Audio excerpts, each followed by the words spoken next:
Hi friends, ಇವತ್ತು ಬಂದುಬಿಟ್ಟು ನಮ್ಮದು ವೆಡ್ಡಿಂಗ್ ಡೇ. ಸೊ ಈ ಒಂದು ಸ್ಪೆಷಲಾಗಿ ನನ್ನ 2 ಮಕ್ಕಳ ಜೊತೆ ಇವತ್ತು ವೆಡ್ಡಿಂಗ್ ಡೇ ಆಚರಿಸ್ತಿರೋದು. ನಮಗೂ ಕೂಡ ತುಂಬ ಖುಷಿ ಇದೆ.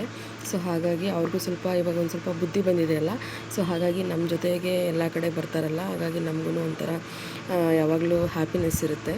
ಸೊ ಹಾಗಾಗಿ ಇವತ್ತು ಯಾವೆಲ್ಲ ಟೆಂಪಲ್ಗಳಿಗೆ ಹೋಗೋಣ ಅಂತಂದ್ಬಿಟ್ಟು ಬೆಳಗ್ಗೆನೇ ಎದ್ದು ಟೆಂಪಲ್ಗೆ ಹೋಗಿ ದರ್ಶನ ಮಾಡ್ಕೊಂಬರೋಣ ಅಂತಂದ್ಬಿಟ್ಟು ಪ್ಲ್ಯಾನ್ ಮಾಡಿದ್ವಿ. ಸೊ ಹಾಗಾಗಿ ಇವತ್ತು ಬಂದುಬಿಟ್ಟು ನಾವು ದೊಮ್ಲೂರಲ್ಲಿರೋಂಥ ಸೂರ್ಯನಾರಾಯಣ ಟೆಂಪಲ್ ಅಂತ ಕೇಳಿರ್ತೀರ ಅನಿಸುತ್ತೆ.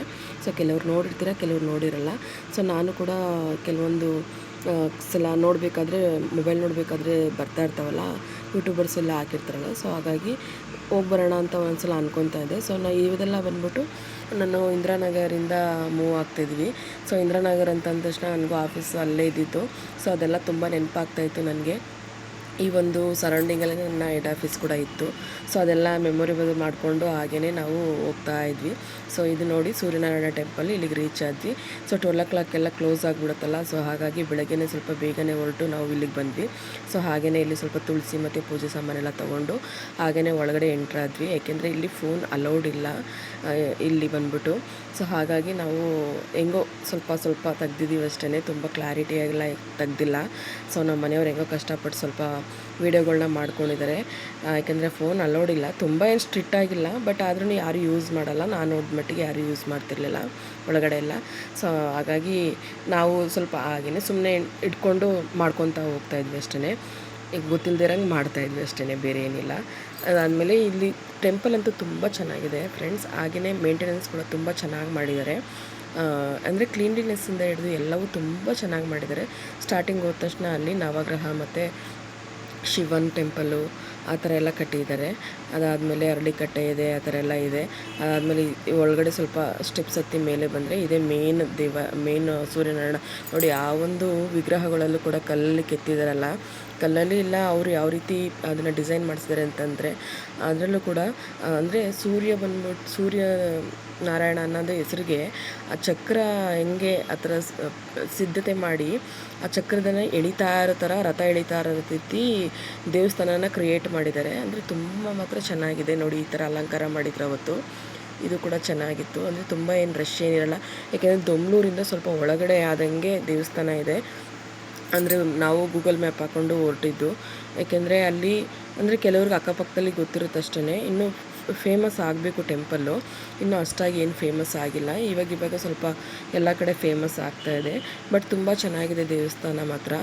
ಈ ಥರ ಒಳಗಡೆನೂ ಕೂಡ ಸೂರ್ಯನಿಗೆ ಸಂಬಂಧಪಟ್ಟಂತೆಯೇ, ನಾರಾಯಣನಿಗೆ ಸಂಬಂಧಪಟ್ಟಂಥ ಎಲ್ಲ ಅವತಾರಗಳದ್ದೆಲ್ಲ ಫೋಟೋ ಸ್ಟಿಲ್ಸ್ಗಳನ್ನೆಲ್ಲ ಈ ಥರ ಫ್ರೇಮ್ ಹಾಕಿ ಅಲ್ಲಿ ಒಳಗಡೆ ಪೇಂಟಿಂಗ್ ಥರನೇ ಫುಲ್ಲು ಡೆಕೋರೇಟ್ ಮಾಡಿದ್ದಾರೆ. ಸುತ್ತ ಅಂದರೆ ಗರ್ಭಗುಡಿ ಸುತ್ತ ಮಾಡಿಟ್ಟಿದ್ದಾರೆ.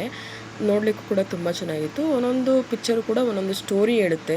ಸೊ ಆ ರೀತಿ ನಿಧಾನಕ್ಕೆ ಮಕ್ಕಳುಗಳಿಗೆ ಸ್ವಲ್ಪ ಬುದ್ಧಿ ಬಂದಮೇಲೆ ಅದನ್ನೆಲ್ಲ ತೋರಿಸಿ ಮಾಡೋದ್ರಲ್ಲಿ ಚೆನ್ನಾಗಿರುತ್ತೆ. ಅಂದರೆ ನಮ್ಮ ಮಕ್ಕಳು ಬಂದ್ಬಿಟ್ಟು ಇನ್ನೂ ಚಿಕ್ಕದಲ್ಲ, ಅವಕ್ಕೇನೂ ಗೊತ್ತಾಗಲ್ಲ. ಸುಮ್ಮನೆ ಅವರು ಓಡಾಡೋದ್ರಲ್ಲೇ ಅವ್ರು ಓಡಾಡ್ತಾನೆ ಇರ್ತಾರೆ. ಸೊ ನಾವು ಎಲ್ಲಾದರೂ ಕರ್ಕೊಬಂದ್ಬಿಟ್ರೆ ನಮಗೆ ನೋಡೋಕ್ಕಿಂತ ಅವ್ರನ್ನ ನೋಡ್ಕೊಳ್ಳೋದೇ ಒಂದು ದೊಡ್ಡ ವಿಷಯ ಆಗಿರುತ್ತೆ. ಆದ್ರೂ ಏನು ಮಾಡೋಕ್ಕಾಗುತ್ತೆ, ಎಲ್ಲಾದರೂ ಹೊರಗಡೆ ಹೋಗಬೇಕು ಅಂದರೆ ಯಾವಾಗಾದ್ರೂ ಅಪರೂಪಕ್ಕೆ ತಾನೇ ಬರ್ತೀವಿ. ಹಾಗಾಗಿ ನಾವು ಯಾರನ್ನೂ ಅಲ್ಲಿ ಬಿಟ್ಟು ಬರೋಕ್ಕೂ ಆಗಲ್ಲ, ಮನೆಯಲ್ಲೂ ಕೂಡ. ಸೊ ಹಾಗಾಗಿ ನಾವು ಮಕ್ಕಳ ಜೊತೆ ನಾವು ಟೈಮ್ ಸ್ಪೆಂಡ್ ಮಾಡಬೇಕಲ್ಲ. ಸೊ ಕಷ್ಟ ಆದ್ರೂ ಇಷ್ಟಪಟ್ಟು ಮಾಡಬೇಕು ಅನ್ನೋಂಗೆ ಬರ್ತೀವಿ ಅಷ್ಟೇ, ಇನ್ನೇನು ಮಾಡೋಕ್ಕಾಗತ್ತೆ. ಹಾಗೆ ಅಲ್ಲೇ ದೇವ್ರ ಪ್ರಸಾದ ಕೊಟ್ಟರು. ಮತ್ತು ಅದಾದಮೇಲೆ ಇಲ್ಲಿ ಚಿಕ್ಕದಾಗಿ ಒಂದು ಗಣೇಶ ಗರ್ಭಗುಡಿನೂ ಇದೆ, ಮತ್ತು ಅಮ್ಮನ ದೇವಸ್ಥಾನನೂ ಕೂಡ ಕಟ್ಟಿಟ್ಟಿದ್ದಾರೆ. ಅಂದರೆ ಎಲ್ಲ ಕಡೆ ಹೋದ್ರೂ ಅಟ್ಲೀಸ್ಟ್ ಲಕ್ಷ್ಮಿ ಯಾವುದಾದ್ರೂ ಇರಲೇಬೇಕಲ್ವ, ತಾಯಿ ದರ್ಶನ. ಸೊ ಹಂಗಾಗಿ ಮೊದಲಿಗೆ ಗಣೇಶಂದು, ಸೆಂಟ್ರಲ್ಲಿ ಸೂರ್ಯನಾರಾಯಣ, ಮತ್ತು ಪಕ್ಕದಲ್ಲಿ ಸ್ವಲ್ಪ ಅಮ್ಮನ ದೇವಸ್ಥಾನ ಇದೆ. ಸ್ಮಾಲ್ ಗರ್ಭಗುಡಿಗಳಷ್ಟೇ. ಮೇನು ಸೂರ್ಯನಾರಾಯಣ ಗರ್ಭಗುಡಿ ಕಟ್ಟಿದ್ದಾರೆ. ನೋಡಲಿಕ್ಕೂ ಕೂಡ ತುಂಬ ಚೆನ್ನಾಗಿದೆ. ಮತ್ತು ಇಲ್ಲೆಲ್ಲ ಕುತ್ಕೊಳ್ಬೋದು.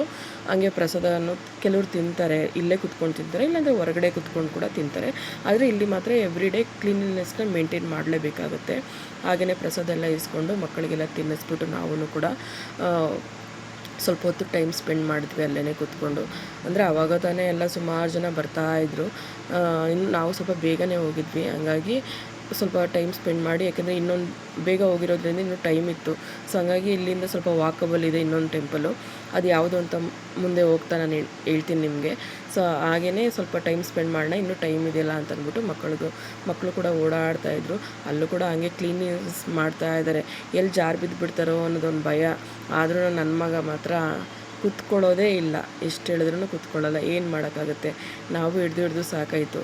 ಸರಿ ಅಂತಂದ್ಬಿಟ್ಟು ಹೊರಡೋಣ ಅಂತಂದ್ಬಿಟ್ಟು ಹೊರಡ್ತಾ ಇದ್ದೀವಿ. ಇವಾಗ ನೋಡಿ, ಒಂದು ಔಟ್ಲುಕ್ ಎಲ್ಲ ಡಿಸೈನ್ಸ್ ಎಲ್ಲ ಎಷ್ಟು ಚೆನ್ನಾಗಿ ಮಾಡಿದ್ದಾರೆ ಅಂತಂದರೆ, ಏನೋ ಒಂದು ಟೆಂಪಲ್ಗೆ ಹೋದಾಗ ಅದೊಂದು ನಮಗೆ ಸಿಗಬೇಕಲ್ಲ, ಎಷ್ಟೇ ದುಃಖ ಇದ್ರೂ ಕೂಡ ಅದೊಂದು ಪೀಸ್ಫುಲ್ಲಾಗಿ ನಾವು ಅಲ್ಲಿ ಕುತ್ಕೊಂಡು ಧ್ಯಾನ ಮಾಡಿದ್ರೆ ಸಾಕು ಅಂತ ಹೇಳ್ತೀವಲ್ಲ. ಸೊ ಮನೆ ಹತ್ರ ಇದ್ದರೆ ಈ ಥರ ಟೆಂಪಲ್ಗಳೆಲ್ಲ ಎಷ್ಟು ಸಲಿನಾದರೂ ಹೋಗ್ಬೋದು ನಾವು. ಎಷ್ಟೇ ದುಃಖಗಳಿದ್ರೂ ಅಲ್ಲಿ ದೇವ್ರ ಹತ್ರ ನಾವು ಹೇಳ್ಬಿಟ್ಟು ಬರ್ಬೋದು. ಅದು ಯಾವುದೇ ದೇವ್ರು ಇರಲಿ, ಅವರವರ ಬಿಲೀವ್ಸ್ ಅಷ್ಟೇ. ಸೊ ಈ ರೀತಿ ಎಲ್ಲ ಇರುತ್ತೆ.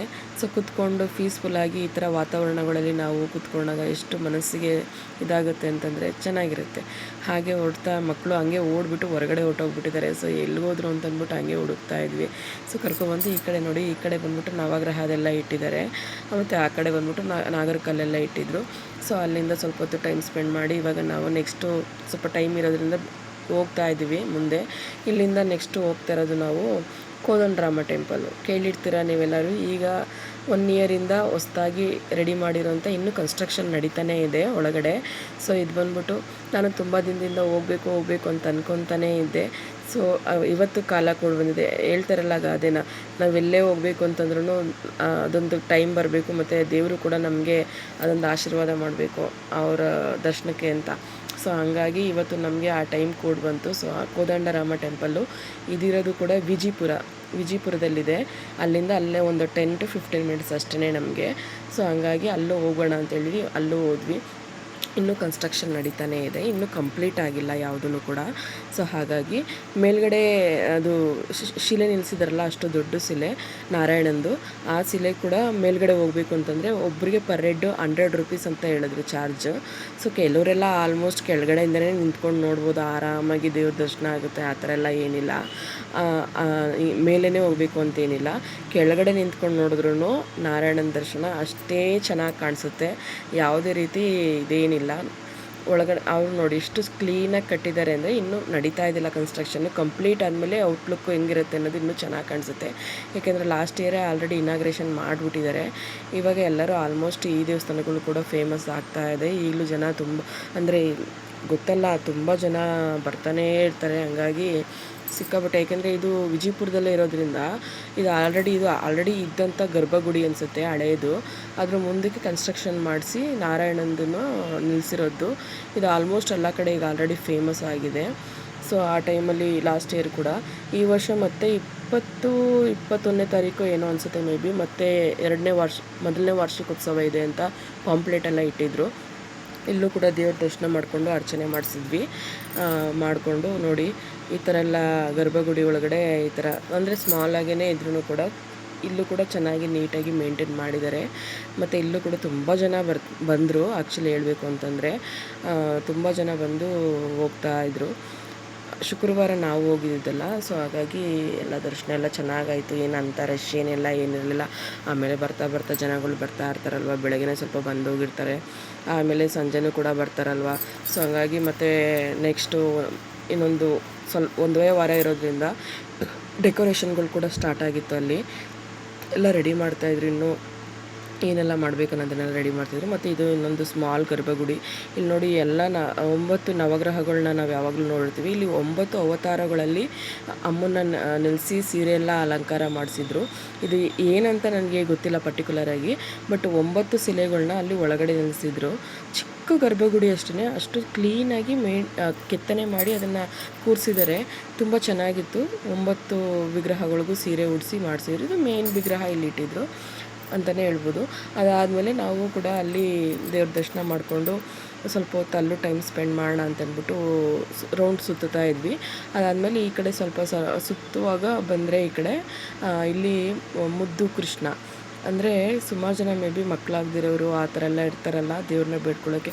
ನೋಡಿ ಅಷ್ಟು ಬ್ಲ್ಯಾಕ್ ಕಲ್ಲಲ್ಲೇ ಇದೆ, ಅಲಂಕಾರ ಏನಿಲ್ಲ, ಜಸ್ಟ್ ಮಾಡಿದ್ದಾರೆ. ನಾನು ಸ್ಟಾರ್ಟಿಂಗ್ ನೋಡಿದ ತಕ್ಷಣ ನನಗೆ ಅರ್ಥ ಆಗಲಿಲ್ಲ ಏನು ಅಂತಂದ್ಬಿಟ್ಟು. ಆಮೇಲೆ ನಾನು ಸ್ವಲ್ಪ ಪಕ್ಕದಲ್ಲಿರೋರನ್ನ ಕೇಳಿದೆ ಏನು ದೇವರು ಅಂತಂದ್ಬಿಟ್ಟು. ಆಮೇಲೆ ಸ್ವಲ್ಪ ಯಾಕೆಂದರೆ ಸ್ವಲ್ಪ ಕತ್ತಲೆ ಇತ್ತು ಒಳಗಡೆ, ಇನ್ನೂ ಕ್ಲೀನ್ ಮಾಡ್ತಾಯಿದ್ರು, ಹಂಗಾಗಿ ಆಮೇಲೆ ಮುದ್ದು ಕೃಷ್ಣ ಅಂತ ಅಂದ್ಬಿಟ್ಟು ಹೇಳಿದ್ರು. ಸೊ ನೋಡಲಿಕ್ಕೂ ಕೂಡ ಆಮೇಲೆ ತುಂಬ ಚೆನ್ನಾಗಿತ್ತು. ಸ್ವಲ್ಪ ನಾನು ಬ್ಯಾಟ್ರಿ ಎಲ್ಲ ಬಿಟ್ಟು ಆವಾಗ ನೋಡಿದ್ವಿ.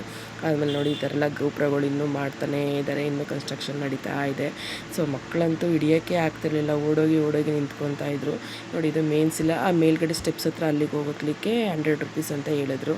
ಇದ್ರಲ್ಲಿ ನನ್ನ ಅನಿಸಿಕೆ ಏನು ಅಂತಂದರೆ, ಪರ್ ಹೆಡ್ 100 ರುಪೀಸ್ ಅಂತ ಇಡೋ ಬದಲಿಗೆ ಅಟ್ಲೀಸ್ಟ್ ಒಂದು 50 ರುಪೀಸ್ ಇಟ್ಟಿದ್ರು ಮೇಲ್ಗಡೆ ಜನಗಳು ಹೋಗ್ತಾ ಇದ್ರು. 100 ರುಪೀಸ್ ಅನ್ನೋದು ಅವ್ರಿಗೆ ಹೈ ಆಗುತ್ತೆ, ಎಲ್ಲರಿಗೂ ಕೂಡ ಬರ್ಡನ್ ಆಗುತ್ತೆ ನನಗನ್ಸುತ್ತೆ. 50 ರೂಪಾಯಿ ಇಟ್ಟರು 100 ರೂಪಾಯಿ ಜಾಗದಲ್ಲಿ ಎಷ್ಟು ಜನ ಹೋಗ್ತಾಯಿದ್ರು ಗೊತ್ತಾ ಮೇಲ್ಗಡೆ? ಯಾರೂ ಹೋಗ್ತಾನೆ ಇರಲಿಲ್ಲ, ಎಲ್ಲೋ ಒಬ್ಬೊಬ್ಬರು ಅಷ್ಟೇ ಹೋಗ್ತಾಯಿದ್ರು. ಅದ್ರ ಬದಲಿಗೆ ಕಡಿಮೆ ಮಾಡಿದ್ರೆ ಜನಗಳು ಕೂಡ ನಿಮಗೆ ಬರ್ತಾರೆ, ನಿಮಗೂ ಕೂಡ ಟ್ರಸ್ಟಿಗೆ ಅದು ಅಮೌಂಟ್ ಸೇರುತ್ತೆ, ದೇವ್ರ ಇದಕ್ಕಾರೋ ಆಗುತ್ತೆ ಅಲ್ವಾ ಅನ್ನೋದು ನನ್ನ ಒಂದು ಅನಿಸಿಕೆ. ಓಕೆ ಫ್ರೆಂಡ್ಸ್, ಇದಾಗಿತ್ತು ನಮ್ಮ ವೆಡ್ಡಿಂಗ್ ಡೇ ಬ್ಲಾಗ್. ಈ ಒಂದು ಟೆಂಪಲ್ಗಳಿಗೆಲ್ಲ ಮುಗಿಸ್ಕೊಂಡು ಊಟ ಮಾಡಿಕೊಂಡು ಮನೆಗೆ ಬಂದಿದ್ದಾಯಿತು. ಓಕೆ ಫ್ರೆಂಡ್ಸ್, ನೆಕ್ಸ್ಟ್ ವಿಡಿಯೋದಲ್ಲಿ ಸಿಗ್ತೀನಿ. ಬಾಯ್.